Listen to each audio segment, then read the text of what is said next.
पैठण शहरातील शालिवाहन नागरी पतसंस्थेची 29वी सर्वसाधारण सभा संचालक आणि सभासदांच्या उपस्थितीमध्ये मोठ्या उत्साहामध्ये पार पडली।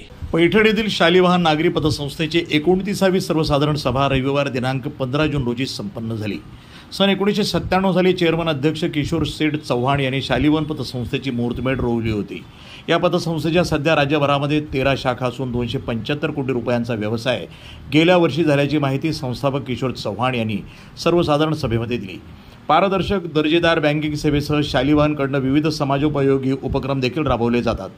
पैठण शहरातील माहेश्वरी धर्मशाळेमध्ये आयोजित करण्यात आलेल्या सर्वसाधारण सभेसाठी vice chairman doctor Jayant Joshi, Prakash Kasliwal, Deepak Ahuja, Deepak Lakhmale, Ganesh Lohiya, doctor Pandit Killarikar, Babasaheb Raut, Sunil Shilke, advocate Rajendra Gorde, सुमनताई म्हस्के, मुख्य कार्यकारी अधिकारी लक्ष्मण गायके या संचालकांसह शेकडो सभासद खातेदार उपस्थित होते।